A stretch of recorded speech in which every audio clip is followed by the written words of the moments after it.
임마누엘 칸트라고 하는 나름대로 유명한 사람이 있는데, 그 사람이 아마 이런 표현을 했던 모양입니다. 이 세상에는 두 가지의 가치가 있습니다 라고 하면서요, 첫 번째 하나는 목적의 가치가 있고, 두 번째 하나는 수단의 가치가 있다 라고 이야기를 했다고 합니다. 무슨 의미를 말하고자 하냐면, 예를 들어서 수단의 가치라고 하는 것은 어떠한 목적을 위하여 어떤 수단이 되든 간에 여러 가지 바뀌어가면서라도 그 목적 달성을 위해서 할 수 있는, 변화될 수 있는 어떠한 것들, 이것을 가리켜서 수단의 가치다라고 이렇게 말을 합니다. 그리고 목적의 가치라고 하는 것은 그 어떤 수단을 불구하고 그것 자체가 수단이 아니라 바로 목적이다, 이렇게 이야기해요. 과연 여러분 생각할 때에 이 세상에서 대체 불가능한 그 목적은 과연 몇 종류나 있으며 과연 그것은 무엇일까라고 한번 생각해 보신 적이 있습니까? 인간의 생명은요, 분명한 사실은 뭐냐면은 목적 그 자체입니다. 인간이라는 존재는 수단으로 사용되어서는 안 된다는 이야기입니다. 성경이 우리에게도 가르치는 것도요, 한 영혼의 가치가 원천하를 주고도 바꿀 수 없는 가치가 있다라고 천명하고 있습니다. 그러니 인간이라는 존재는 흑색인, 백색인, 유색인, 어떤 형태의 인간이라 할지라도 피부의 색깔이 검고 그렇지 않는 어떤 차이가 아니라 하나님의 형상을 따라 지음받았다라고 하는 그 인간 자체의 가치는 곧 하나님의 가치와 방불한 것입니다. 그런데 악한 영들은요, 우리 인류의 인간사를 돌아보면 악한 영들이 하는 짓이 있다고 한다면 인간의 존엄성, 인간의 가치를 얼마나 비참하게 만들고 있는지 이루 말할 수가 없습니다. 왜 전쟁이 일어날 때마다 우리 인류의 반인류적인 어떤 일들이 벌어진다고 하면서 뉴스나 매스컴에서 얼마든지 이야기를 하고 있지 않습니까? 왜 그렇습니까? 그렇게 하면 안 된다. 인간 스스로가 인간의 존엄성을 지키지 못하고 짓밟아 버린다고 한다면은 그것은 곧 다른 어떤 인간이라 할지라도 곧 내 자신의 존엄성을 오히려 던져버리는 어리석은 자가 되는 거예요. 그러니 인간이 인간을 대할 때는 곧 나를 대하는 것처럼 존중하지 아니하면은 결단코 인간의 그 존재 목적이 무엇인지를 망각하는 순간에 결국 인간은 짐승만도 가치가 없는 수단의 존재로 떨어져 버리고 만다라고 하는 것을 많은 사람들은 알고 있습니다. 그런데도 이 세상에 되어지는 일들을 보면은 인간이라는 존재에 대해서 얼마나 함부로 하고 이용하는 사람들이 많은지요. 높고 높은 하늘의 보좌에서 인간을 지으신 만군의 여호와 하나님이 보고 계신다라는 사실을 잊지 마시기를 바랍니다. 여기 있는 저와 여러분은요, 어떤 이유 불문하고 아무리 내 자식이라서 만만할지 모르지만, 아무리 내 아내라서 내 남편이라서 너무 친해서 가까워서 그저 함부로 할 수 있을는지 모르지만 어느 날 주께서 기도 중에 깨닫게 하신 것이 있는데 그게 뭐였는지 아십니까? 네 눈에 이 세상에서 가장 적어 보이는 소자의 영혼 속에서 나를 발견하지 못하면 너는 아직도 내 앞에서 부족한 자가 될 것입니다.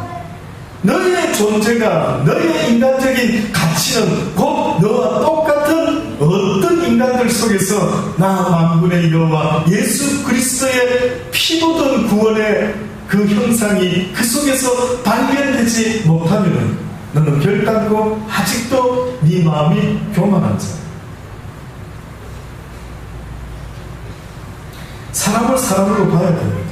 더 나아가서 성경은 우리에게 사람을 하나님의 형상으로 닮은 자, 더 나아가서 예수 그리스도께서 피 흘려 값을 주고 생명을 주고 사신 예수 그리스도의 생명을 그들에게서 보지 못하면 너는 아직도 멀었다.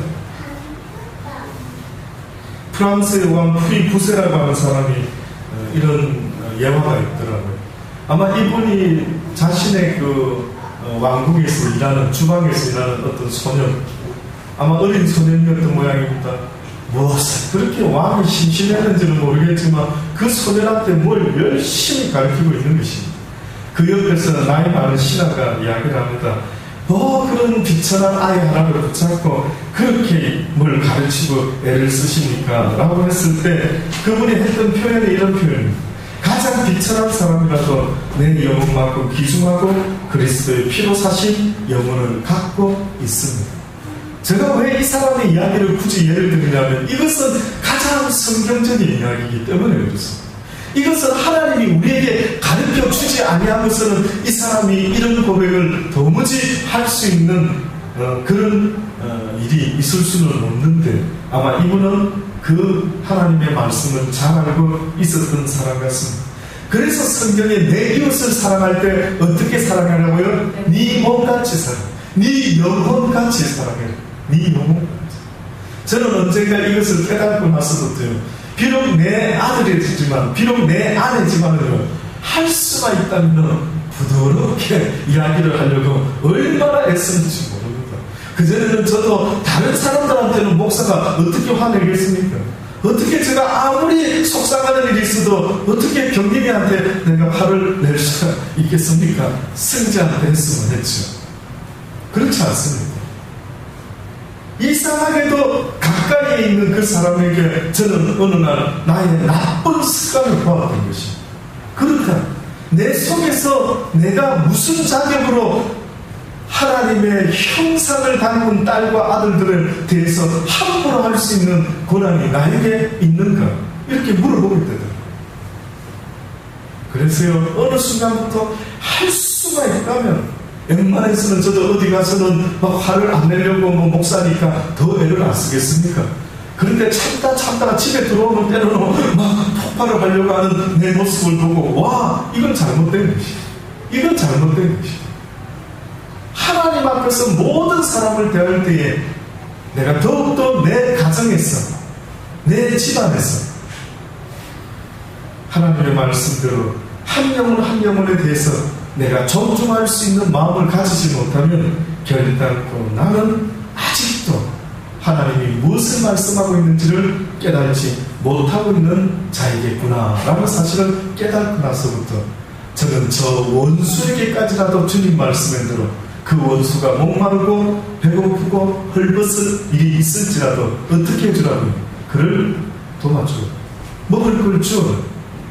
하물며 내가 마땅히 사랑해야 될 이 땅에서 허락한 내 육신의 가족 아니겠습니까?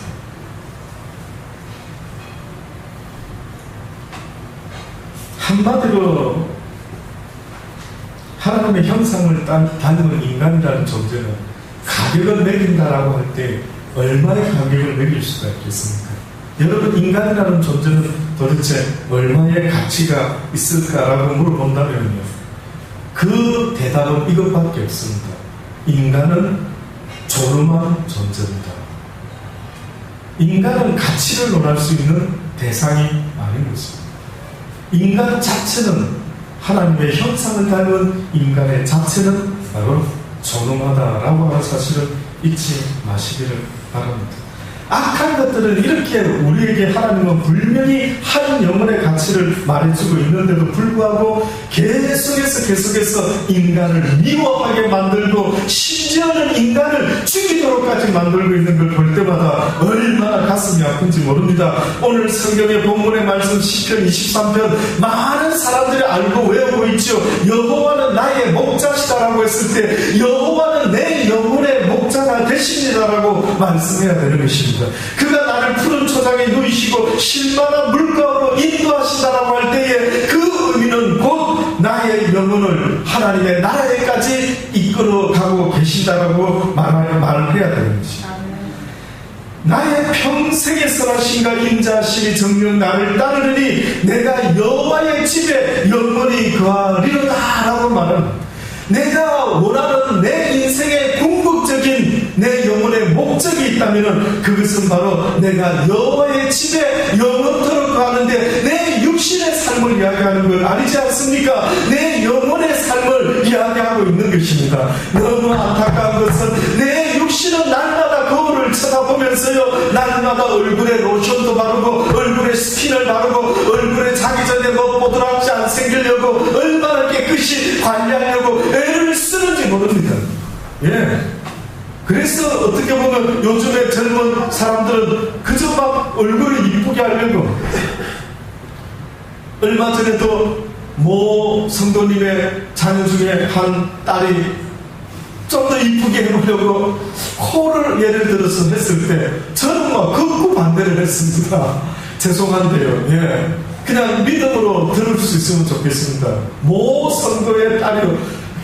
세상에 왜 저는 깜짝 놀랐습니다. 하나님이 만드신 얼굴, 하나님이 허락한 얼굴이 왜 만족을 못한단 말인가? 라는 생각을 할 때에 너무 깜짝 놀랐습니다. 아마 틀림없이 제가 예언 하나 할 수 있는 게 뭐냐면 나중 되면 다 똑같이 비슷하게 바디 인형같이 생겨가 이제는 사람들이 쳐다도 안 보는 그런 때가 올 수도 있지 않습니다. 세상의 사람은 그 모습을 볼는지 모르지만 제가 꼭 성도의 딸에게 제가 알려주고 싶었던 이야기가 있다면 무슨 이야기였느냐 하면 따라 하나님의 사람들은 겉모습을 보는 것이 아니라 그 마음과 중심과 그 영혼을 보느니라. 그러니 틀림없이 하나님의 사람이라 한다면 하나님께서 그 마음을 움직이신다고 한다면 하나님의 멋진 아들을 만날 수 있을 것이라. 저는 분명히 예언해 줄 수 있습니다. 예언해 줄. 그러니까 하나님의 아들들은 그 영을 상대로 하기 때문에 뭐 우리 요즘 들어보니까 소울메이트 많은 멋지게 잘하는 끼리끼리 노는 것입니다. 끼리끼리 하나님을 아는 영혼들은 하나님의 영혼들을 볼 줄 아는 것입니다. 이것이 참 이게 어찌 설명이 돼야 될까?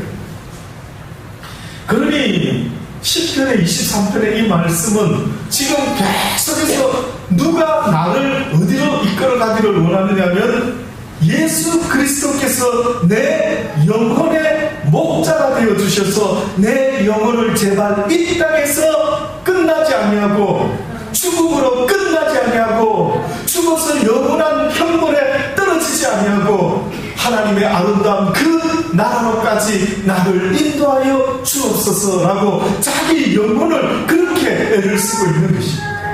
얼마나 여러분은 날마다 여러분의 영혼을 돌아봅니까? 지금 내 영혼이 병들었는지, 지금 내 영혼이 유치한지, 지금 내 영혼이 얼마나 힘들어하고 공고한 상태인지를 왜 다른 사람의 모습은 잘 보면서 왜 여러분 자신의 모습은 돌아보지 못한단 말입니까? 그래서 성경은 말합니다. 이 세상에 두 가지의 거울이 있는데 첫 번째 거울은 나의 외모를 비춰볼 수 있는 미러. 여러분이 잘 아는 날마다 보는 얼굴을 보기 위해 보는 거울이 있죠. 두 번째 거울이 있답니다. 그게 뭘 것 같습니까? 내 겉모습이 아닌 나의 속 사람을 볼 수 있는 거울이 있는데 성경은 그것을 말하기를 바로 이 하나님의 말씀이, 이 캐논이, 이 잣대가 네 속사람이 어떤 상태에 있는지를 보게 하여 줄 것이다. 여호와의 말씀을 읽어라. 여호와의 말씀을 날마다 사모하고 읽어보아라. 그러면 내가 지금 어떤 상태인지를 볼 수가 있을 것이다.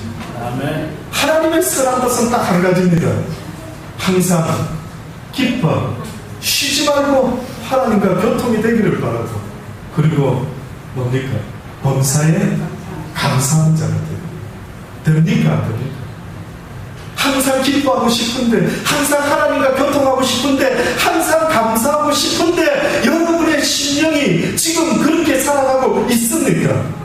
솔직하게 이야기할 수 있기를 바랍니다. 주여 그렇지 못하나이다.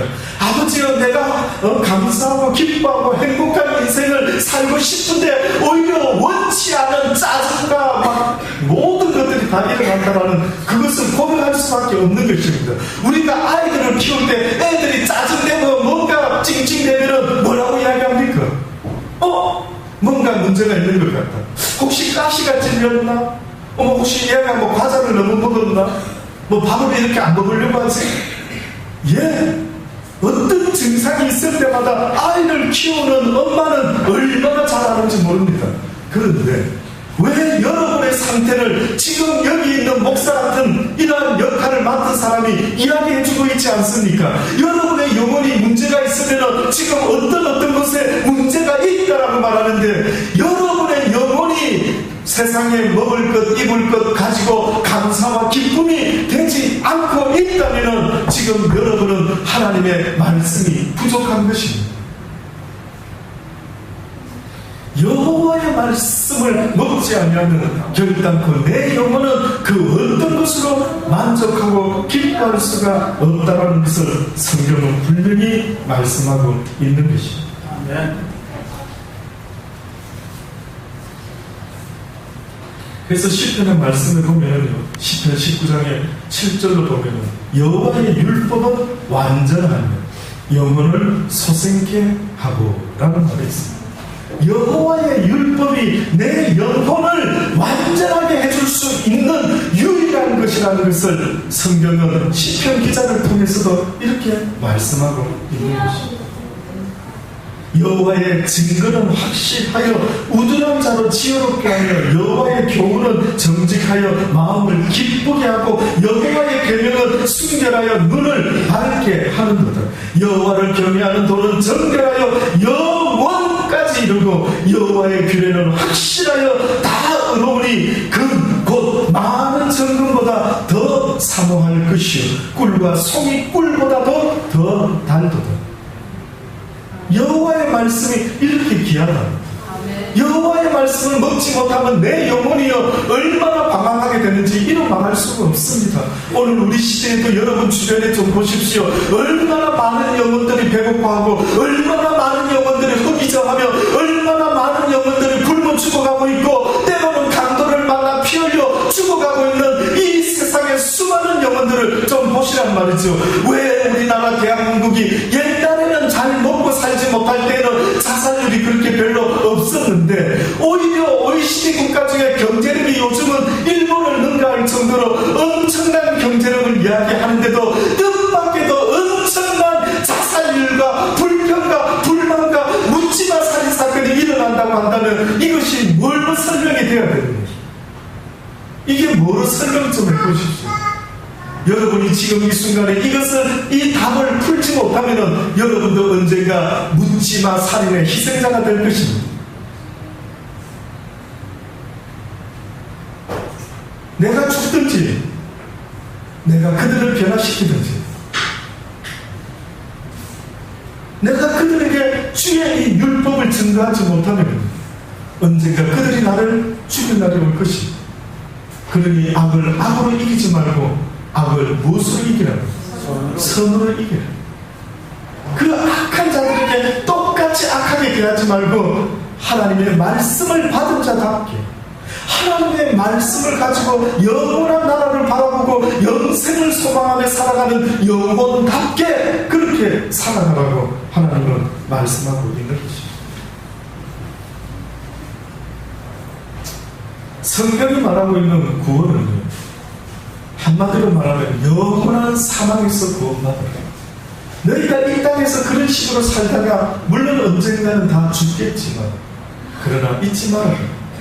너희가 죽는 것으로 끝이 나는 것이 아니라 어떤 이는 영원한 생명으로 어떤 이는 영원한 형벌로 죽지 않고 다시 부활하게 될 것이라는 사실을 잊지 말라.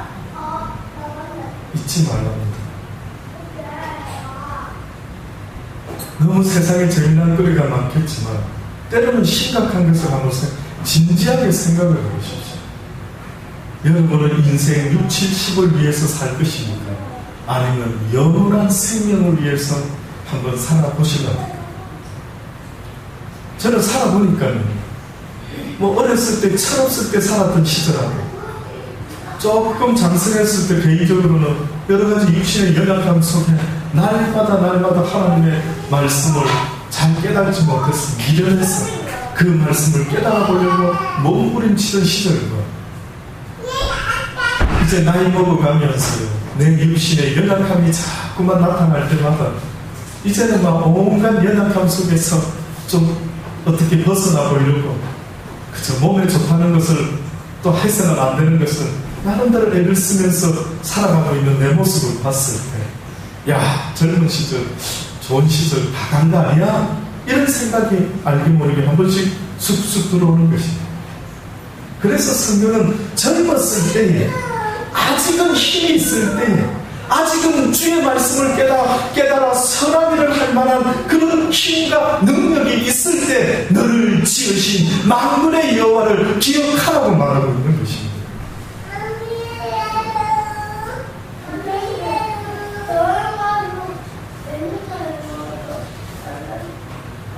야고보서 5장에 보면 내 형제들아 너희 중에 미혹하여 진리를 떠난 자를 누가 돌아서게 하면 너희가 알 것은 죄인을 미혹한 길에서 돌아서게 하는 자가 그 영혼을 사망에서 구원하며 허다한 죄를 덮을 것입니다. 나쁜 짓을 하는 사람에게 말씀으로 잘 권면하고 위에서 기도해주고 사랑으로 그들에게 베풀어 주었을 때 그 중에 한 영혼이라도 깨닫고 돌아오면은 그 나쁜 길에서 돌이키면 곧바로 성경은 그 영혼을 사망에서 구원하였는 거죠. 그 영혼을 사망에서 구원합니다. 그냥 육신의 이야기를 하는 게 아닙니다. 이 땅에서 육을 가지는 어떠한 삶의 모습을 이야기하는 것이 아니라 하나님의 관심은 이 땅에 우리가 어떤 직업을 가지고 어떤 모습으로 살아가든 결혼을 하든 결혼을 하지 않든 젊었을 때이든 나이 먹었을 때이든 모든 것 불문하고 아무 관심이 없습니다. 주님께서 관심 갖고 있는 딱 한 가지 사실이 있다면 네가 어떤 직업을 가지고 이 땅에서 살아가고 있느냐가 아니라 네가 어떤 목적을 가지고 살아가고 있느냐. 그래, 그 직업을 가지고 무엇을 위해서, 그래, 목사가 되어서 무엇을 위해서, 교수가 되어서 무엇을 위해서, 네가 엄마가 되어서 아빠가 되어서 자녀를 키운다 무엇을 위해서 키우는 그 목적 한 가지는 바로 한 영혼을 위함일 때에 하나님은 그 인생의 가치를 인정하시는 것입니다. 한 영혼을 실족게 만들면 네 인생 가운데 한 영혼이라도 그 영혼이 너 때문에 하나님을 알 뻔했는데 하나님을 모르고 그가 지옥불에 던져진다면 오히려 네가 일찌감치 연자 맷돌을 목에다 메고 깊은 바다에 빠뜨려오는 것이 더 나을 것 같다라고 말하는 것입니다. 한 영혼의 가치가 이렇게 대단합니다. 이렇게 대단합니다. 그러니 너무 다른 데 가서 복음을 전하겠다라고 하시지 말고요. 먼저는 너와 네 가정이 구원을 받아. 먼저 너와 너 가정부터 구원이 돼요. 그래서 성경이 원하는 말씀하는 구원이라는 것은 이 땅의 가난에서 구원을 말하는 게 아니에요. 이 땅의 무능한 자에서부터 구원을 말하는 게 아닙니다. 이 땅의 인간사의 괴로움 때문에 거기서만 단지 벗어나는 것을 의미하는 것이 아닙니다.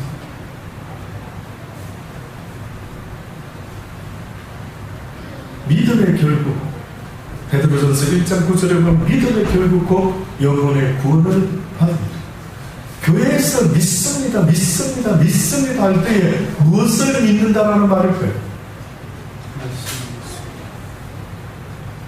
하나님을 믿는데 무엇 해줄 줄을 믿습니다. 뭘 구원해 줄 줄 믿습니다. 내 영혼을 구원해 주십니다. 가난을 벗어나게 해줄 줄 믿습니다. 우리 남편 사업이 잘 되게 해줄 줄 믿습니다. 그는 믿음이 아니라 어떻게 보면 신념이죠. 간절히 바라는 소원 정도는 될까요? 그러나 하나님이 우리에게 원하시는 그 구원이라는 것은 바로 내 영혼의 구원이에요. 사단은 지금도 얼마나 나를 심심하게 만들고 외롭게 만들고 때로는 짜증나게 만들고 때로는 폭파 직전으로 만들어서 어느 때는 내 영혼 가까이에 사람이 없는 것입니다. 어느 때 가만히 보면 우리 아이들도 심심해서 미치는 것입니다. 이 세상에 그 어떤 재미보다 가장 우월한 재미가 있다면 뭔 줄 아십니까? 그것은 바로 사랑입니다. 사랑을 먹고 자랄 수만 있다면 모든 것을 자제할 수가 있는데 이 세상에서 사랑만 딱 빠뜨리고 아무것도 모르는,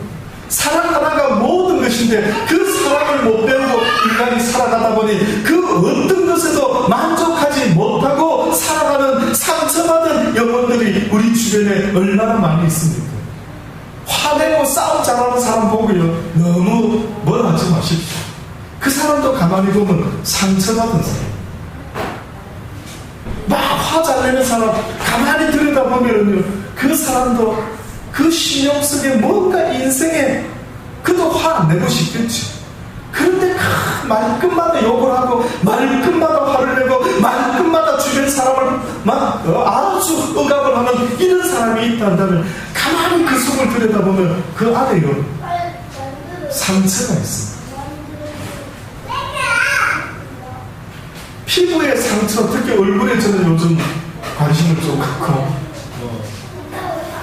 상처가 만약에 나면은 뭘 바르십니까?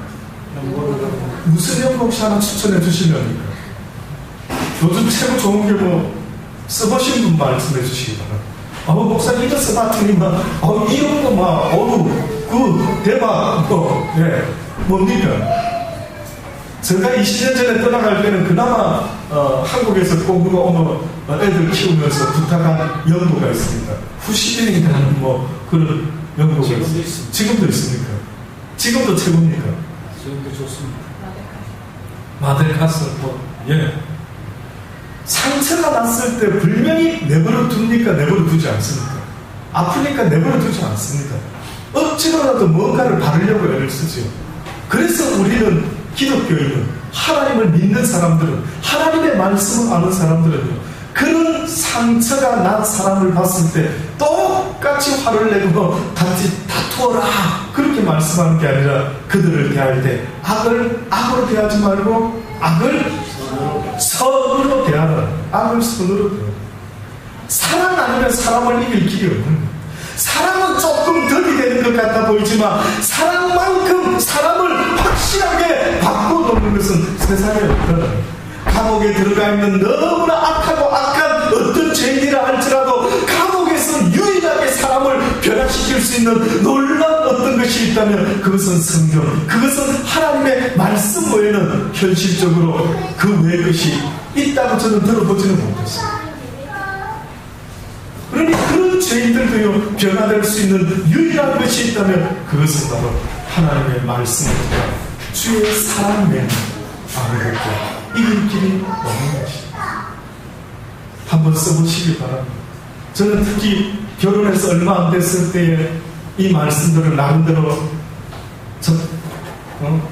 적었겠지만 깨달았을 때에 가장 이 방법이 좋겠구나, 이걸 꼭 써먹어 봐야 되는데, 늘 마음에 품었던 생각이 저희 아내를 대할 때마다 어떻게 하면 저 사람을 나의 사랑의 포로로 만들어서 좀 나의 남은 인생이 좀 편할 수 있도록 어떻게 해볼까, 이런 생각을 했던 적이 있어요.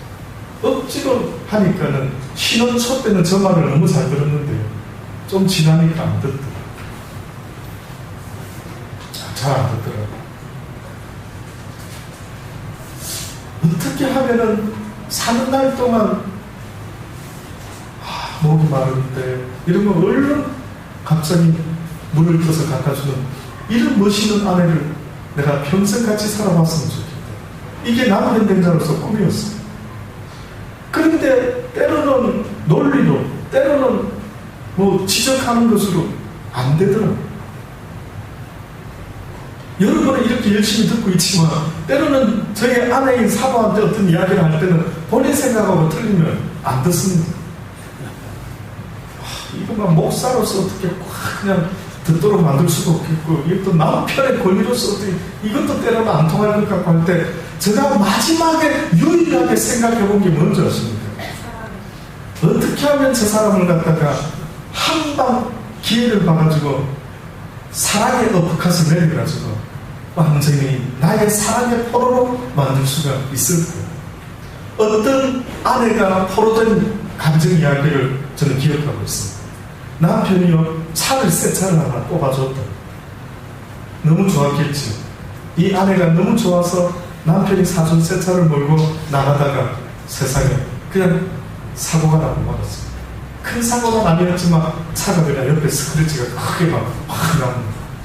이제 경찰이 와가지고 면허 좀 보십시다 하고 이제 등록증 뭐 이런 관계를 보는 모양이죠. 그래서 그 아내가 너무 당황해가지고 어머나 이거 어쩌면 좋지, 잠깐만요 뭐 어디 뒀을 텐데 막 본인이 그것까지는 미처 못 챙긴 모양입니다. 보다 보니까 등록증이나 뭐 다 나오는데 그 비닐 지갑에 보니까요 뭔가 글이 하나 써져 있는데 뜻 보니까 남편이 그거 다 편지를 하나 써놓은. 사랑하는 여보, 혹시 교통사고가 무슨 문제가 생기면 요 안에 모든 서류는 다 넣어놨어.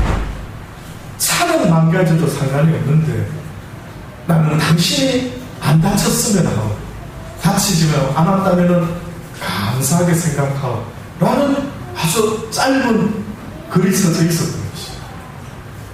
이 아내가 그거 보고 그 당황스러웠던 순간에 어떻게 했을 것 같습니다. 그 일이 다 마무리되고 나서 그 남편을 대할 때 혹시 여인이 아내가 바뀌었을까요? 바뀌지 않았을까요? 경험 있으십니까? 1번 바뀌었을 것 같아, 2번 안 바뀌었을 것 같아, 3번 모르겠다, 여자의 마음은 갈대라, 뭐 이렇게 할 수도 있겠죠. 여러분 생각이 어떻습니까? 바뀌었을까요? 바뀌지 않았을까요? 저 생각에도 바뀌었을 거예요. 안 바뀌었다면 그 사람은 문제가 있습니다. 어디 병원을 한번 찾아보든가. 예. 바뀌었겠죠. 그 다음부터는 어떻게 됐겠습니까? 예. 저는 잘은 모르겠는데 그 남편이 만약에 막 조금만 목말라면 자기가 목마를 그쳤구나 얼른 쫓아가서 슈퍼에서 물을 사오기도 하고, 당신 뭐 괜찮아? 뭐 자주 물어보게 될 것이고, 당신 뭐 먹고 싶어? 뭐 이렇게 자주 물어보게 될 것이고, 너무너무 바뀌게 돼요. 이상하게 바뀌었죠. 야, 사랑의 포로가 한번 되면은 그 다음부터는 뭐 남편의 모습만 봐도 남편이 무엇을 원하는지를 알고 그가 원하는 것을 그때그때마다 막 못해주면 본인이 더 안달이 나서 애를 쓰는 듯한 놀라운 모습, 무엇으로 사람을 그렇게 바꾸고, 무엇으로 춘향이의 마음까지도 바꿔놓을 수 있는 세상에 그 놀라운 것이 있다면 이도령의 사랑이 아닌 것은 춘향이라는 그 여인의 마음을 바꿔놓을 수가 없다는 것도 오래전부터 우리는 들어오지 않겠습니까?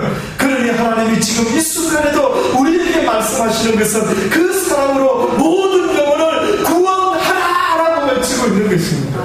그 사랑으로 구원해라. 그것이 아니면은 너희의 옳고 그름으로 가르침으로 만장함으로 사람을 변화시킬 수는 없다라는 이야기입니다. 저는 저의 말이 여러분에게 사랑이 진정이 전달되기를 원하는 것입니다.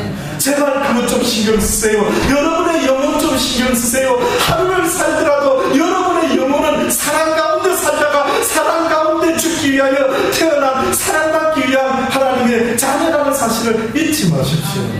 우리는 화내고 못 사는 존재들입니다. 우리는 속상해서는 못 사는 존재들입니다. 우리는 미움받고는 못 삽니다. 우리는 왕따당하고는 못 사는 존재들입니다. 우리는 누군가의 사랑을 먹으며 살아야 되고, 또한 누군가에게 사랑을 나눠주며 살아야 되는 사람들인데, 첫 번째로 나에게 사랑을 충분히 계시니 그분은 바로 나를 지으신 만군의 여호와께서 예수 그리스도를 이 땅에 보내시고, 내가 부족하여 제 가운데 있었을 때에 나의 죄를 대신하여 십자가에 예수 그리스도 독생자를 죽게 하심으로 나에 대한 사랑을 확증하셨다라고 성경이 증거하고 있는 것 아니겠습니까? 그 하나님의 사랑을 이제 배웠어요. 이제는 너희도 그렇게 서로 사랑하며 살아가라. 내가 너희를 사랑함으로 너희들의 발을 씻겨주었던 것처럼 사랑하는 제자들아, 너희도 서로 발을 씻기는 게 마땅하지 않겠느냐. 사랑은 대접받으려고만 하는 것이 아니란다. 사랑은 섬기는 것이란다. 사랑은 대접하는 자의 모습으로 나타나야만 되는 것이. 더 대접하지 못해서 미안해요. 더 사랑하지 못해서 미안합니다. 당신을 더 사랑했으면 이 순간에 내가 화를 내지 않았을 텐데, 당신을 더 사랑하지 못해서 지금 이 순간에 가장 부끄러운 모습을 보였네요. 내가 당신에게 방금 화낸 것을 용서하여 주세요. 사람은 모든 허물을 어떻게 한다고? 덮는 것인데 드러내는 것이 아니라는 사실입니다. 아직도 갈 길이 멀겠죠. 그러나 그 사랑을 향하여 포기하지 마시고 오늘 하루도 그 하나님의 사랑을 배웠다면 이제는 그 사랑을 내 가족들에게, 나의 남편에게, 아내에게, 자식에게, 나의 부모님에게, 나의 사랑하는 친척들에게, 나의 교우들에게 그 사랑을 나타내는 그러한 복된 하루가 되기를 간절히 주의 이름으로 축원합니다. 기도하시겠습니다. 좋으신 아버지 하나님 감사합니다. 여호와는 나의 목자시니 내게 부족함이 없다라고 말했던 것은 그 주의 말씀이 내 영혼을 소생케 하오며 주의 말마다 말씀으로 가르쳐 주옵소서. 내 영혼이 살겠나이다. 내 영혼이 이제는 세상의 어떤 환경 속에서도 결단코 짜증내지 않고 화내지 않고 누구를 미워하지 않고 외로워하지 않고 심심해하지 않으며 살아갈 수 있는 그러한 복된 영혼이 되어 하나님의 이 말씀을 모르는 수많은 죽어가는 영혼들에게, 외로워하는 영혼들에게 이 사랑의 진리를 가르쳐 줄 수 있는 선한 도구가 되게 하여 주옵소서. 예수님의 이름으로 감사하며 기도드리옵나이다. 아멘. 그냥 아버지도 용서가 되는데 여러분이 지금 다들 너무 쉽게 이 문제가 돈의 문제인 줄 하나님도 깜짝 놀랐어요. 어머 나는 너희들이 돈 문제 때문에 안 베풀고 산 줄 알았더니 어머나 네가 마음의 문제라고 어찌 그렇게 놀라운 진리를 알고 이야기를 하는 거. 그렇습니다. 수렙 여인 엘리야 시대 때 유일하게 구원을 받은 자가 있다라고 했습니다. 영적인 구원도 말하고 있지만 의미심장하게 육적인 구원도 이야기했어요. 그게 뭐였느냐면 엘리야 시대에 구원받은 한 가정밖에 없었는데, 한 여인밖에 없었는데 그 여인이 바로 아들과 함께 살고 있었던 수렙 여인이라는 여인이 있었어요. 그 여인은 아들하고 얼마나 가뭄 때문에 힘들었든지 마지막 떡가루 하나를 떡 만들어서 먹고 죽자 이렇게 하고 있었습니다. 그때 어느 사나이가 나타났습니까? 엘리야라는 사람이 낡은 망토를 거치고 멋있게 먼지와 함께 나타나지 않았겠습니까? 어디서 나타나더니만 뭐라고 요구합니까? 정말 배고픈데 떡 하나 좀 이랬더니만 이 여인의 마음속에 어머나 염치, 저 왕염치 저 누구지? 보니까 어머나 소문에 들어보니 엘리야라는 선지자가 그때 유명했습니다. 엘리야가 어느 정도 유명했는지 아십니까? 모세의 버금가는 사람이 엘리야였습니다. 그러니까 세례 요한이 와가지고 기적을 행하고 복음을 전하고 막 멋지게 하니까 다들 뭐라 했습니까? 엘리야가 살아왔나?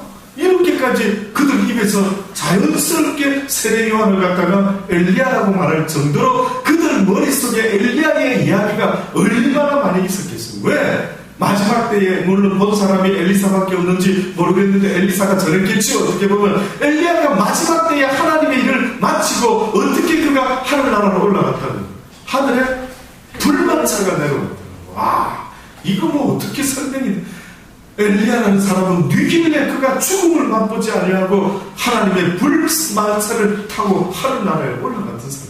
성경에 죽음을 맛보지 않고 하나님의 나라에 들림을 받은 사람이 몇 명이 나옵니까? 첫째, 에녹이라는 사람. 그 다음 두 번째, 엘리야라는 사람. 그 다음 세 번째가 있다는. 세 번째가 있다는. 예수님은 죽으셨는데, 그렇죠? 살았어. 그 중에 그 미스테리 세 번째 인물이 누군지 아십니까? 모세입니다. 모세. 왜냐하면 천사가 미가엘 천사하고 사단이가 싸우죠. 모세의 무덤을 두고. 야, 이거 모세 죽은 거 아니야? 그럼 모세가 안 죽었을 것도 같은데. 왜? 아니, 모세 같은 사람이 천국에 갔어야 되는데, 왜 그가 한 번 화냈다고 하나님께서 왜 모세를 갖다가, 너는 가나안에 못 들어가니까 이게 무슨 의미야? 막 이렇게 했죠. 어떻게 보면 그 의미는 모세가 가나안에 못 들어갈 정도로 하나님 앞에 큰 죄인이 되었다라는 의미보다 저 개인적으로 깨닫기는 하나님께서 모세를 통해서 우리에게 보여주려고 하는 메시지가 있다는 메시지. 메시지가 뭘까라고 했을 때 모세는 율법을 대표하는 자였대. 유대인들이 모세를 떠올리면 똑같이 뭘 떠올렸는 줄 아십니까? 모세가 말했던 가르쳐줬던 율법이 떠올랐대요. 근데 그 모세가 왜 율법의 중심에 있는 그 리더자가 가나안 땅에 못 들어갔을까? 이게 수수께끼입니다. 그런데 모세는 못 들어갔는데 모세의 이름은 물에서 걸친 자인데 그 이름을 가진 모세는 못 들어갔는데 그 다음 누가 데리고 들어갑니까? 여수와 예수와 지저스 크라이스트 같은 아주 거의 뭐 비슷한 이름을 가진 이 여수아라는 사나이가 갑자기 이스라엘 백성들을 데리고 어디로 들어갑니까? 가나안 땅으로. 그때에 많은 사람들이 의아해하는 겁니다. 모세는 하나님 시대 분명히 종이라고 했는데 왜 그를 갖다가 한 번 화냈다고 가나안에 못 들어가게 하셨지? 그럼 가나안에는 못 들어가게 하셨지만 주님이 산으로 부르셨는데 가만히 있어 어디 가서 죽은 거야? 모세의 시체를 찾았다고요? 못 찾았다고요? 당시 때에 아무도 모세의 시체를 못 찾았어요. 찾았으면 그 다음 뭐 하겠습니까? 이스라엘 백성들이 어떻게 합니까? 애곡하죠. 죽은 자, 이제 지도자가 죽으면은 막 그를 위해서 애곡하고 며칠을 이제 거기서 또 장지를 정해서 무덤에 다 하지 않겠습니까? 근데 이거 방금까지 자기들을 40년은 애국에서 출애굽시킨 그 지도자, 세상 그 위대한 모세, 하나님과 대면하여 사는 자가 없었는데 하나님과 대면하여 살아가지고 얼굴에 광채가 얼마나 심했으면 유대인들이 뭐라고 합니까?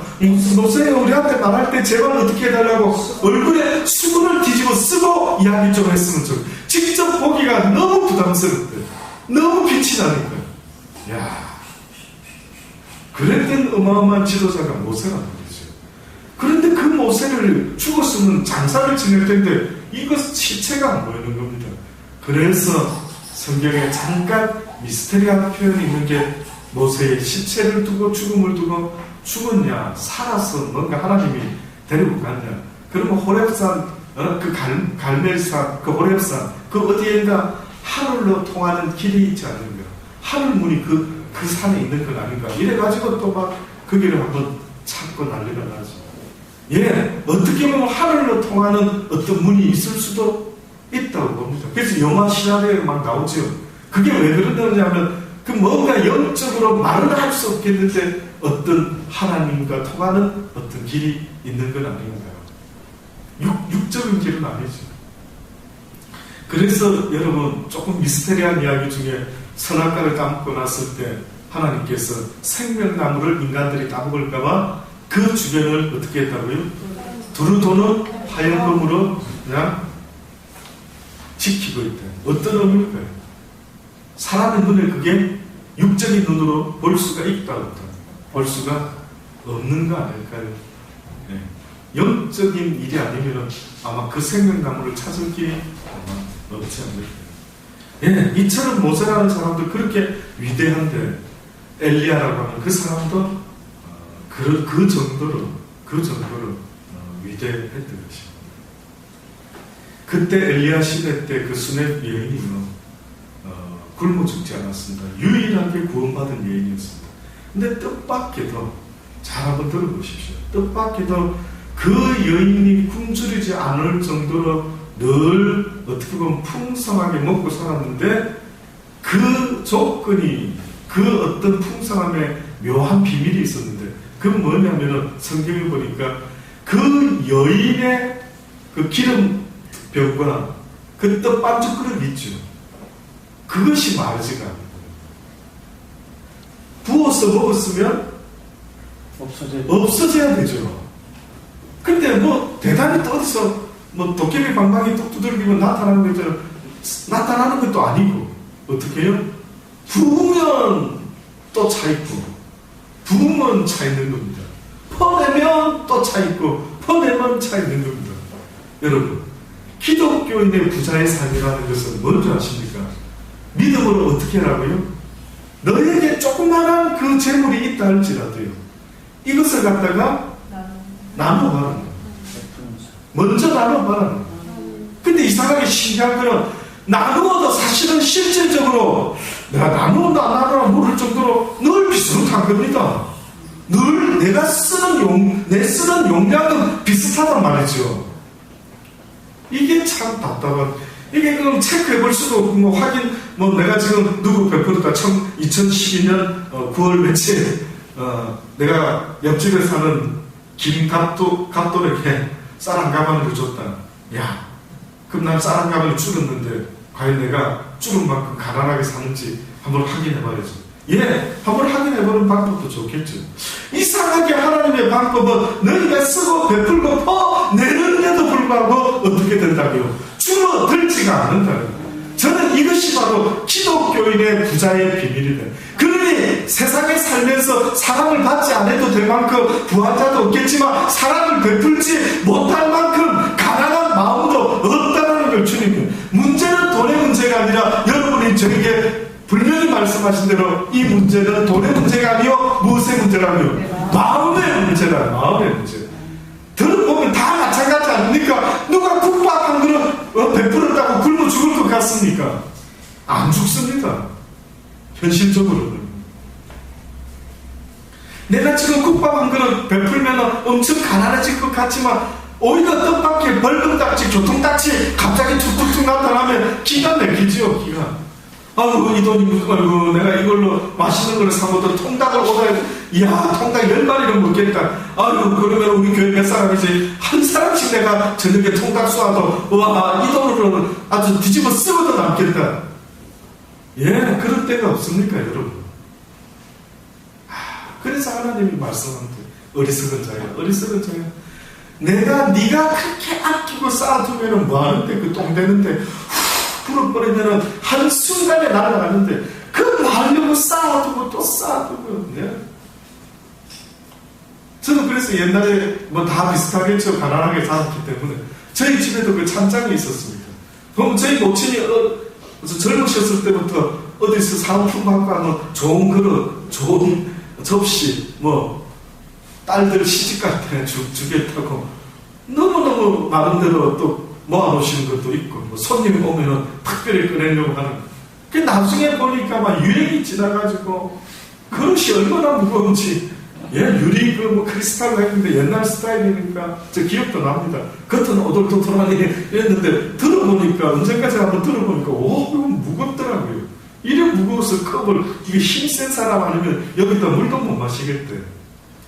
지나고 보니까 딸을 주려고 했더만, 딸도 별로 반가워하지 않는데. 유행이 너무 지나가지고 제가 어느 순간에 진짜로 이것이 머리에 막 떠오르면서요 하나님께서 깨닫게 하신다. 아들아 네가 두 번 있으면 지금 현재 당장 쓰지 않는 것 같으면 필요한 사람이 있다면 기꺼이 나누어라. 쌓아두지 말고. 그래야만 내가 나중에 필요할 때는 아주 브랜드 뉴로 너한테 줄 테니까 지금 네가 필요 없는 것을 그저 쟁여놓고 그렇게 막 쌓으려고 하는 그건 나쁜 거다. 오히려 오늘 그저 통닭 한 마리 딱 시켜 먹을 돈밖에 없다면 어머나 어쩌나 걱정 근심하지 말고 오히려 에라 모르겠다 통닭 시켜 먹고 땡큐 갓 하나님 나에게 통닭을 주셔서 너무너무 감사합니다라고 오히려 그렇게 말하는 그 자리에 내가 또 다른 통닭을 보내주지 않겠느냐. 안타깝게 깨닫게 하시더니 어찌 이걸 믿지 못하는 것.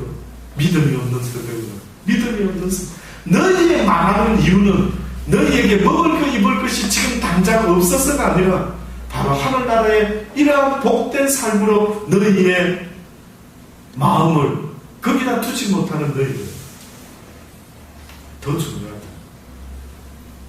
네가 내 나라에 소망하고 있다면 내가 그 나라 갔을 때 적금을 멋지게 써야지 돈 모아라고. 그러면 그 나라를 위해서 이 땅에서 어떻게 하라고요? 낡아지지 않는 가죽 부대에 네 돈을 저금해놔라. 그러면 네가 내 나라에 오면은 그때부터 이 상급을 너에게 줄 것이고 너는 이 상급을 가지고 내 나라에서 마음껏 누리며 살게 될 것이다. 이것이 있는 자와 없는 자의 차이는 내가 분명히 보여줄 것이다. 믿으십니까? 믿어지시기 바랍니다. 아무쪼록 앞으로 살아가는 날 동안에 저와 여러분의 삶의 모습이 교회를 열심히 다니고 새벽에 열심히 다니고 하는 것도 중요할 수 있겠지만 더 중요한 건 뭔지 아십니까? 하나님의 말씀의 삶을 어떻게 하면 살아가도록 할 것인가, 살게끔 만들 것인가. 그래서 주의 종이라고 하는 사람은 어떤 사람이냐면 하나님의 사람들, 또 곧 하나님의 그 영혼들을 하나님의 나라에까지 인도하는 자, 이 자가 바로 목사입니다.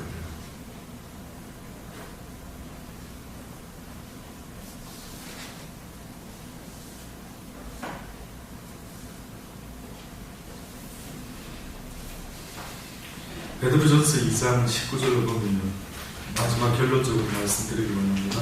애매히 고난을 받아도 하나님을 생각함으로 슬픔을 참으면 이는 아름다우나 죄가 있어 매를 맞고 참으면 무슨 칭찬이 있겠느냐.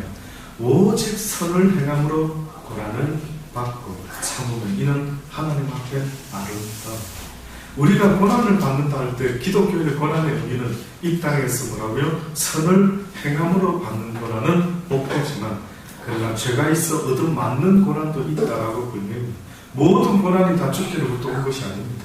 어떤 자의 고난은 바로 자기를 위하여 살다가 자기의 죄 때문에 일어나는 고난이 있습니다. 이를 위하여 너희가 부르심을 입었대. 하나님이 우리를 구원하시고 하나님을 믿도록 만들었다라고 하는 그 부르심의 의미는 그리스도도 너희를 위하여 고난을 받으사 너희에게 본을 끼쳐 그 자체를 따라오게 하려 하셨던 것처럼, 저는 죄를 범치 아니하시고 그 입에 괴사도 없으시며 욕을 받으시되 대신 욕하지 않으시고 고난을 받으시되 유혹도 아니하시고 오직 공의로 심판하시는 자에게 모든 걸 부탁하시고 이 땅에서는 악을 악으로 갚지 않으시고 오직 악을 선으로만 갚으시다가 예수님도 고난을 당하시면서 십자가에 친히 나무에 달려 그 몸으로 우리 죄를 담당하셨으니 이는 우리로 죄에 대하여 죽고 의에 대하여 살게 하려 하십니다. 이제는 그만 너를 위해서 살아가요. 죄를 위하여 산다라고 하는 것은 너를 위하여 사는 것과 똑같아요. 예수님이 십자가에 달려 죄 때문에 죽어졌다는 것은 이제는 너희가 네 자신의 육신을 위하여 사는 자가 아니라 내 이웃과 하나님을 위하여 살아가는 자가 되게 된 거라는 거예요. 그러니 여러분, 자칫하면 교회에 대한 열심이요 하나님의 뜻을 거스를 수가 있다는 사실도 잊지 마십시오. 바리새인과 율법학자들은 교회에 대한 성전에 대한 열심이 어마어마했습니다. 머리에 기름을 바르고 남이 보여줄 수만 있다면 길거리 어귀에 서가지고 누가 봐도 야, 저 예수 믿는 사람이구나, 야, 저기 바리새인이구나, 야, 저기 서기관, 누가 봐도 알 수 있도록 그렇게 모습을 드러내고 살았다는 거죠. 그런데 오히려 하나님은 우리 시대에 뭘 말씀하는 줄 아십니까? 너희가 어찌하여 삶의 중심이 성전이 되어 있는 것, 어찌하여 너희가 성전 중심에서, 그러니까 일주일 내내 바쁜 거 보면은요, 세상 일 하면서 교회 일 쫓아다니면서 뭐 일 살다 보니까 너무너무 바쁜 겁니다. 오히려 목회자들보다 전도사님들보다 아주 평신도 분들은 너무 바쁜 겁니다. 그거는 막 두탕을 띄는 겁니다. 투잡을 갖고 있는 겁니다. 세상에서는 또 다른 직업이 있고 교회 일 하면 완전히 막 또 그냥 막 그것도 무보수로 아니 막 돈을 쓰면서까지 그렇게 있는 거예요. 하나님이 우리에게 원하는 것은 교회를 위해서 살지 말고 목사를 위해서도 살지 말고 오직 만군의 여호와 하나님 예수 그리스도를 위해서 사는 것인데, 그것은 바로 하나님이 지금도 우리에게 말씀하는 이 말씀을 붙잡고 내 이웃을 서로 사랑하며 살아가는 그 선한 삶의 모습, 어두운 가운데 빛, 교회 가운데 빛은 말고 교회 안에서는 다 목사님, 집사님, 권사님, 전도사님 있죠. 세상 어두운 사람들 속에 하나님 합자도 모르는 그 어두운 가운데 갔을 때 너의 빛이 더욱더 빛되게 해라. 그래야면 너희가 세상 사람들에게 밝혀서 땅에 그냥 버려지게 될 것이다. 너희가 세상을 밝히지 못하면 세상이 너희를 덮칠 것이다. 쓸모없게 될 때에 하나님도 너희를 버리게 될 것이다. 이것이 바로 성경의 교회 속에서의 마지막 결론입니다. 오늘 아침에 우리가 말씀을 보았죠. 여호와는 나의 목자시니 베드로가 똑같은 의미 있는 의미심장한 말을 했습니다. 결론은 뭡니다. 지금 예수님을 이야기를 베드로가 하면서 왜 예수님이 이런 고난의 삶을 사셨나? 우리를 위하여 했다. 우리를 위하여. 그러면서 죄에 대하여는 죽고 의에 대하여 살게 하려 하시고 자기를 위해서 사는 삶을 죽여버리고 이제는 내 이웃을 위하여 사는 삶을 살게 하시려고 저가 채찍에 맞음으로 너희는 나음을 얻었나니 너희가 전에는 양같이 길을 잃었더니 이제는 너희 영혼의 목자와 감독 되신 이에게로 돌아왔느니라. 결국 시편의 여호와는 나의 목자시니 했을 때에 그 목자가 누구라고요? 예수 그리스도. 신학에 와서는 예수 그리스도가 바로 내 영혼의 목자. 그러면 아골골짝 빈들이라고 시편 23편에서 말하는데 그 아골골짝 빈들에는 어느 골짝입니까 도대체? 예? 골고다. 그거는 도대체가 그 육적인 해석 말고요. 영적으로 보면 도대체 그 골고다 그 아골골짝은 어디 있는 겁니까? 어딘가에 있을 수 있겠죠. 어딘가에 골짜기 찾아가면 어머나 여기구나. 아골골짝 빈들을 내가 걸어가야지. 그래도 두려워하지 아니하리라. 주께서 나의 방패가 되소. 그래서 골짜기 찾아서 걸을 때마다 그렇게 엎드려야 될까라고 봤을 때 하나님의 사람들은요, 그 영혼이 이 세상에 육을 가지고 살아가는 이 삶의 현장이 아골골짝인 것입니다. 지금 우리가 먹고 살고 지지고 뽑고 막 서로 조금이라도 더 가지려고 막 살벌하게 애를 쓰고 살아가는 이 현실의 삶이 시편 기자인 다윗이 봤을 때 와, 나는 이 세상 못 살겠다. 너무 힘들다. 이 세상 너무 아골골짝 빈들 같아. 조금만 방심하면 막 나를 죽이려고 하는 것 같은데 나는 죽지 않으려고 애쓰는 이 삶이 너무 힘들다. 누가 나 좀 도와줬으면 좋겠다라는, 누가 나의 목자가 되어줬으면 좋겠는데 주여 주께서 나의 목자가 되어 주옵소서. 그냥 나는 다 맡기고 주만 따르기를 원합니다. 그래 모든 걸 내게 맡기라. 그리고 나에게 오라. 내가 너를 쉬게 하리라. 푸른 초장과 쉴만한 물가으로 내가 너를 인도할 것이라. 무슨 이야기입니까? 날마다 영적인 하나님의 말씀을 먹고 네 영혼이 기뻐하며 즐거워할 수 있는 그 영적인 쉼터로 내가 너를 인도하여 낼 것이라고 말하고 있는 겁니다. 다른 무슨 어디 아골골짜기 어디 그 동네 가면 빈들이 들판이 있는 모양이지, 그 동네 가면 물이 흐르고 있는 계곡이 있는 모양이지, 그 이야기를 한 게 아닙니다. 시절을 쫓아 과실을 맺나니 너무나 풍성한 과실을 맺는데 그것은 바로 성경의 말씀인 대로 하나님의 말씀을 배우고 익힌 자가 어느 순간에 성령의 열매를 맺게 되는데, 성령의 열매는 희락과 화평과 온유와 모든 사랑과 양성과 귀한 모든 영적인 것들을 맺게 될 것이라. 세상이 이길 수가. 이제는 영적인 열매를 맺고 살아가는 그 심령의 강건함과 복을 받은 사람은 이제는 세상에 먹고 마시는 것 때문에 두려워하지 않고 오히려 가난해도 내가 죽으면 죽여야 돼요. 아멘. 그 수렘 여자가 그래 엘리야 만들어드리고 그냥 우리 두 모자는 죽으면 죽자 그렇게 결정을 해요. 그랬더니만 어때요? 살아났다. 잘 들으십시오. 이제 결론적인 말씀 드리기 원합니다. 내가 예수 그리스도를 믿습니다. 아버지, 내가 주를 믿는 거 주께서 아시겠죠? 그러면 주님은 어떻게 보면 그래 알고 싶다 나도. 그때 조건은 딱 한 가지 것입니다.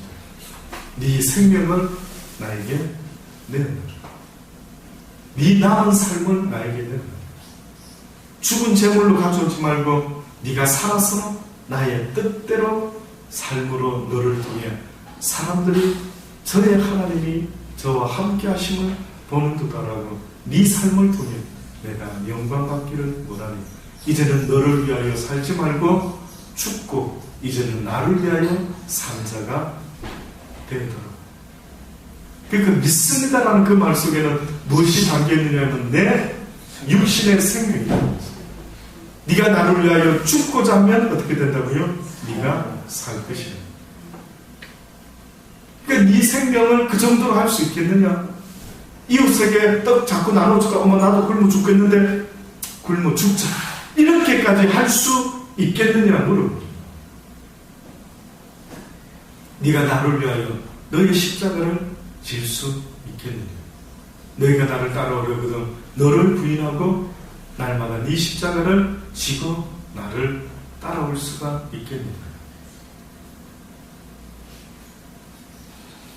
그런데 성경에 보면은 예수님이 나중에 수고하고 무거운 짐진자들아 다 내게로 오라 내가 너희를 편히 쉬게 하리라 라고 말씀하시면서요, 나의 마음은 온유하고 겸손하니 너희가 누구의 멍에를 메라? 내 멍에 아니면 네 멍에? 십자가를 이야기하실 때는 네 십자가를 지고 나를 따르라 했는데 잘 설치를 하셔서 성경을 한번 다시 읽어보십시오. 그 이야기를 하실 때는 내 멍에를 메라. 내 멍에는 쉽고 가벼우냐. 그건 무슨 말인지 아십니까? 니를 위해서 살아가는 인생은 어떻다고요? 힘들다. 그 멍에는 너무 힘들다. 와, 이 비밀을 어떻게 가르쳐주면 좋지? 그러니까 하나님이 뭐라고 하냐면 네가 내 이름으로 기꺼이 선한 일을 하고 있으면 나가 너무 좋아가지고 너한테 이 땅에 필요로 하는 것은 기본적으로 더하여주고 너도 그 풍성함 속에 죽지 않고 네 이웃도 살리고. 만약에 수레비 여자가요 자기 그 기름통하고 떡반죽 그릇이 있는데 이렇게 줄어도 퍼부어도 줄지 않는 걸 알았을 때 여러분 같으면은 이웃에 대해서 아낄까요? 아니면 인심을 팍팍 써서 그 가뭄 때 많은 사람을 살릴까요? 팍팍 써서. 근데 아끼는 사람이 있으면 여러분 그 사람을 가리켜서 뭐라고 말하고 싶습니까? 혹시 짱구라고 말하고 싶지 않습니까? 아, 짱구다. 저희가 엄청 짱구네. 너 생각이 안 되는가? 이런 말 나오지. 하나님은 그러십니다. 환난 때에 그런 자는 내가 지키리라. 나를 위해서 사는 자는 내가 끝까지 나 여호와가 약속하노니 온 세상은 기근이 일어나도 나는 그를 지킬 것이다. 까마귀를 보내서라도 내가 그를 먹이고 마시고 할 것인데 나 여호와에게 그런 능력이 있는데 너희가 나를 너무 우습게 보는 것 아니냐? 못 믿겠느냐? 누굴 믿겠느냐? 그러면 답답하셔서 그렇게. 그러니까 뭐 어떤 사람은 난리가 나면은 막 비상식량 모은다고 난리를 치는데 어떤 면에서는 하나님의 사람들은 그냥 잠잠히 바라보고 있으면 됩니다. 그러다가 주님께서 야 너무 가만히 있는다 야 드림마트 가서 좀 뭐 사놔라. 그렇게 사인이 오면 어때요? 그때 가면 되지요. 그때 가면 됩니다. 근데 내 뜻대로 예수를 믿는 게 아닙니다. 항상 사인을 보고 움직이라 이거죠. 왜 돌쇠가 지 마음대로 움직이는데 주인이 뭐라고 말하는지 딱 듣고 움직여야 되는 거 아닙니까? 그러니까 우리는 무슨 일이 딱 벌어지면 아버지 어떻게 할까요? 도망갈 거 있을까요? 물어봐야지. 왜 지가 먼저 도망가는데? 왜 지가 먼저 피하는데 갈 것도 모르면서 아버지 갈까요 말까요? 가거라. 알겠습니다.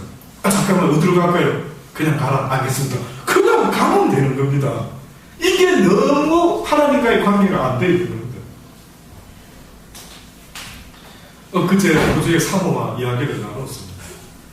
그 지금 사모가 이렇게 떠져 있으면서 신학교도 지금 공부 요번에 이제 드디어 1단계를 마쳤습니다.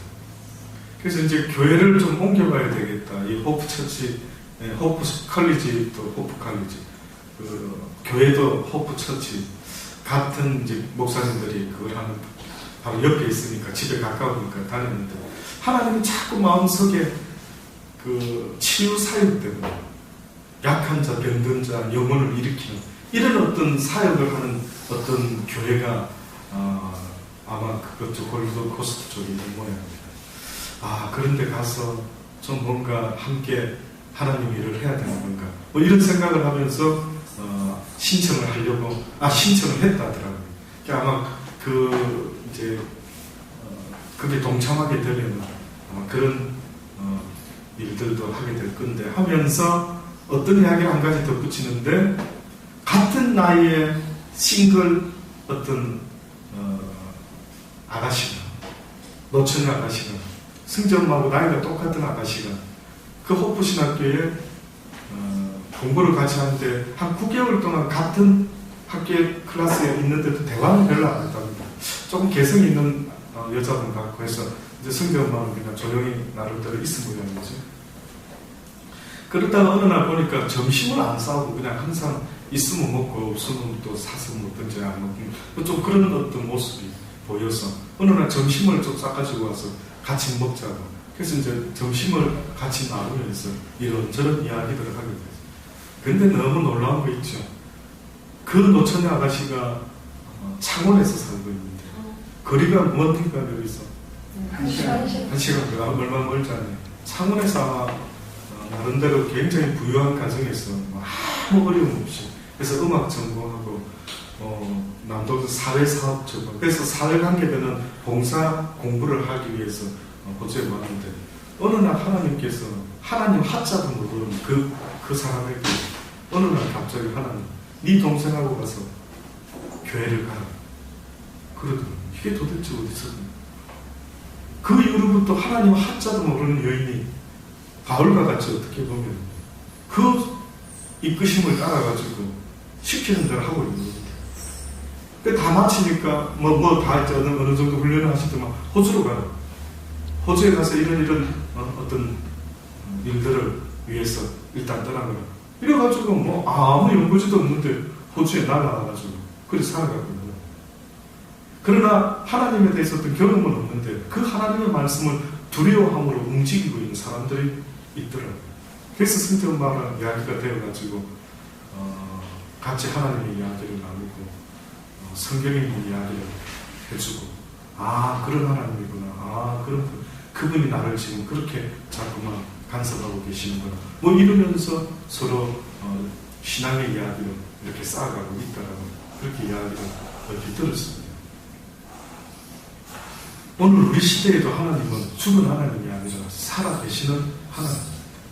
그 하나님과의 그런 날마다의 교통 속에서 사는 사람이 있는 반면에 전혀 느낌도 없고 전혀 아무것도 없이 그저 죽으라고 앞만 쳐다보고 땅만 쳐다보고 만약에 살아가는 사람이 있다 한다면은 이제는 눈을 들어 고개를 들어 하나를 좀 쳐다볼 필요가 있지 않겠냐. 성경은 약속했죠. 마지막 때에 요엘 선지자를 통해서 무슨 약속을 했습니까? 내가 마지막 때에 내 영으로 모든 남종과 여종과 모든 주의 사람들에게 내가 물붓듯 어떻게 보면 그 영을 부어줄 것이며 나와 교통하게 할 것이며 나 여호와를 찾고 구하는 자들에게 누구든지 어떻게 보면 하나님께서 역사할 것을 약속을 하고 계셨던 것입니다. 우리의 영혼이 주를 향할 수 있게 되기를 바랍니다. 육신 때문에 우리의 영이 날마다 어떻게 보면은 하늘을 향하지 못하고 땅을 쳐다보고 걱정하며 근심하고 있지 않습니까? 예수님께서 돌아가실 때 누가복음 23장 46절에 이렇게 하고 돌아가셨죠. 예수님께서 큰 소리로 불러 가라사대 내 아버지여 내 아버지여 내 영혼을 아버지 손에 부탁하나이다. 내 영혼 문제가 가장 1순위인 것입니다. 그러니 아무쪼록 저는 여러분 잊지 마세요. 항상 기뻐하라. 쉬지 말고 기도하라. 범사에 감사하라. 이는 너희를 향하신 여호와의 뜻이라고 분명히 말합니다. 그러니까 기쁨과 감사만 있는 것이 아니라 뭐도 있다고요? 하나님과 날마다 기도함으로 그 뜻은 뭡니까?